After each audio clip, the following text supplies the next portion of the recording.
बोले सत्य सनातन वैदिक धर्म की जय हो।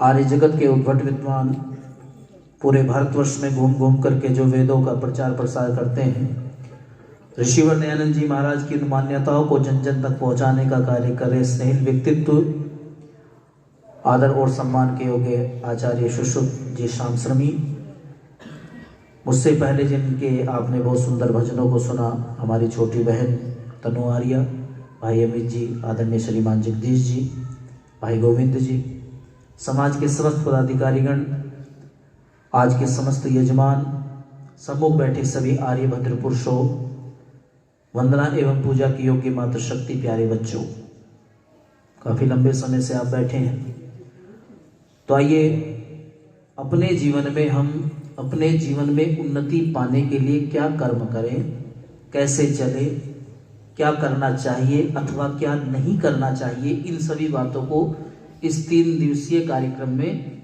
हम चर्चा करेंगे, विचार करेंगे।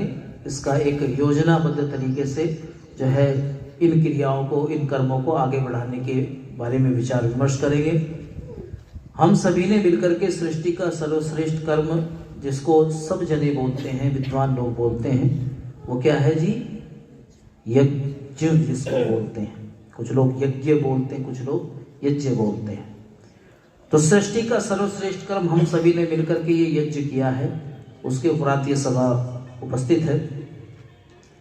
बंधुओं, यज्ञ करने से हमारे जीवन में क्या क्या लाभ होते हैं, यज्ञ करने से हमारे जीवन में क्या क्या परिवर्तन होते हैं, और यज्ञ किन कर्मों को कहा जाता है, क्योंकि दुनिया के अंदर जितने भी श्रेष्ठ कार्य हैं वो सब क्या कहे जाते हैं?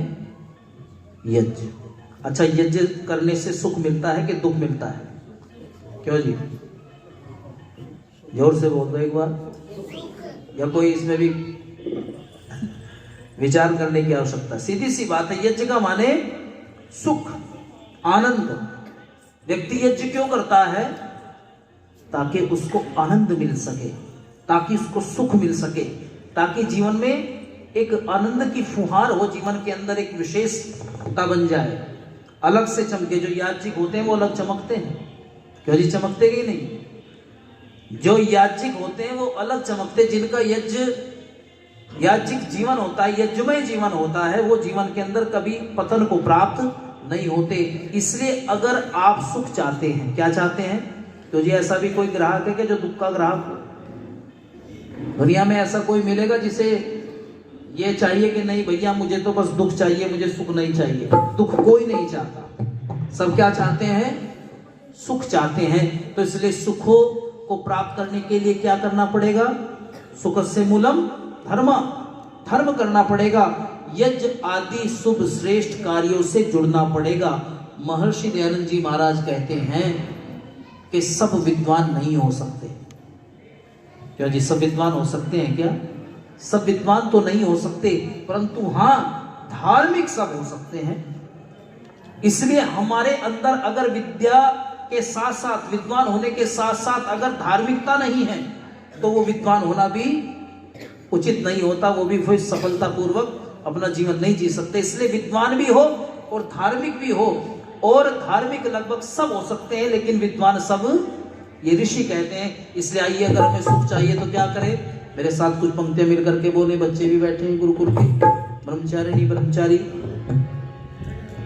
हर घर में तुम हवन करो तो दुखों से छुटकारा हो, जीवन सुखी हमारा हो। हर घर में तुम हवन करो तो दुख से छुटकारा हो, जीवन सुखी हमारा हो, जीवन सुखी हमारा हो। आप भी मेरे साथ पंक्तियां बोले। अगर आप नहीं बोलेंगे तो मैं एक ही पंक्ति बार बार बोलता रहूंगा। क्यों जी? मंजूर है क्या? तो इसलिए बोलो, अच्छे गीतों को गाना चाहिए। हर घर में तुम हवन करो तो दुखों से छुटकारा हो, जीवन सुखी हमारा हो, जीवन सुखी हमारा हो। हर घर में तुम हवन करो तो दुखों से छुटकारा हो, जीवन सुखी हमारा हो, जीवन सुखी हमारा हो। यज्ञ कर्म सबसे उत्तम है, ऋषियों ने बतलाया। यज्ञ कर्म सबसे उत्तम है, ऋषियों ने बतलाया। राम कृष्ण से महामानवों ने इसको अपनाया। उनके पद चिन्हों पर चलकर जीवन में उजियारा हो, जीवन सुखी हमारा हो, जीवन सुखी हमारा हो। हर घर में तुम हवन करो तो दुख से छुटकारा हो, जीवन सुखी हमारा हो, जीवन सुखी हमारा हो। हाँ, जिन पदार्थों को हमने अग्नि की भेंट चढ़ाया, जिन पदार्थों को हमने अग्नि की भेंट चढ़ाया, अग्नि ने सूक्ष्म कर उसका गुण कई गुणा बढ़ाया। अग्नि ने सूक्ष्म कर उसका गुण कई गुणा बढ़ाया। अग्नि में मिलकर उससे फिर सदन सुवासिक सारा हो, जीवन सुखी हमारा हो, जीवन सुखी हमारा हो।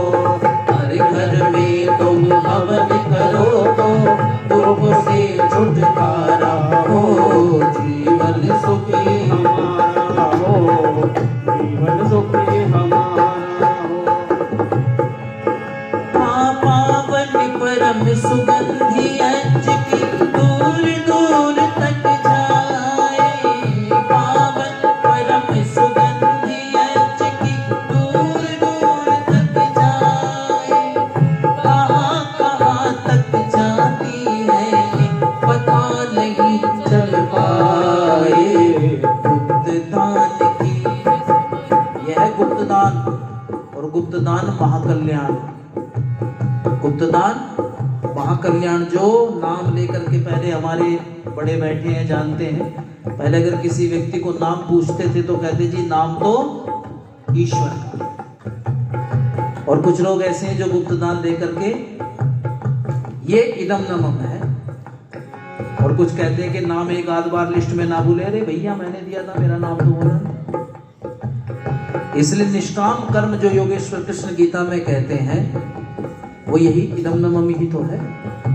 इसलिए क्या कहा, गुप्तदान की इस महिमा को मन से यदि विचारा हो, जीवन सुखी हमारा हो, जीवन सुखी हमारा हो। हर घर में तुम हवन करो तो दुखों से छुटकारा हो, जीवन सुखी हमारा हो, जीवन सुखी हमारा हो। और अगर आप विशेषता से सुख चाहते हैं तो सुखों को प्राप्त करने के लिए नित्य प्रति हमारा कर्म कैसा हो, हमारी दैनिक दिनचर्या कैसी हो। मन में श्रद्धा भाव लिए जो नित्य यज्ञ करेंगे, मन में श्रद्धा भाव लिए जो नित्य यज्ञ करेंगे, निश्चय ही परमेश्वर उनके सारे कष्ट हरेंगे। निश्चय ही परमेश्वर उनके सारे कष्ट हरेंगे।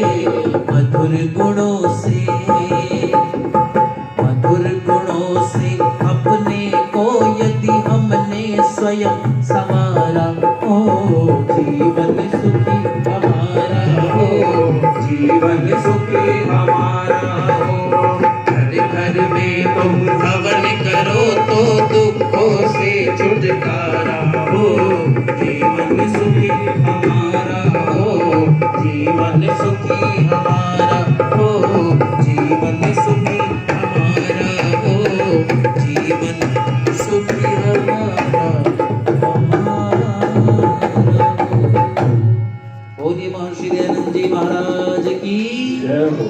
तो इसलिए हम नित्य प्रति यज्ञ करें और यज्ञ में आहुतियां दे करके यज्ञ को रचा करके यज्ञ में भाग लेकर के अपने जीवन को सुखों से पूरित करें।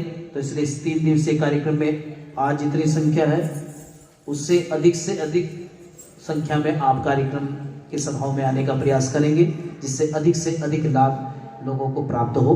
आप सभी ने सुना, आपका बहुत बहुत धन्यवाद। आगामी कार्यक्रम ओम शांति।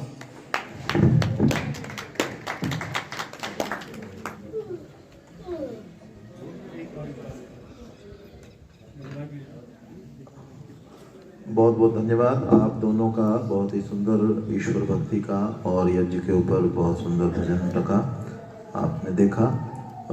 तनु का तो निरंतर विकास हो रहा है, कुछ वर्षों के बाद अब मिली है, बहुत अच्छा विकास हो रहा है और बहुत अच्छे भजन आपने रखे। और ऐसे ही सौमित्र जी ने भी बहुत सुंदर भजन आपके बीच में रखे। आप दोनों का बहुत बहुत धन्यवाद। यतीन्द्र जी कुछ कहना चाहें?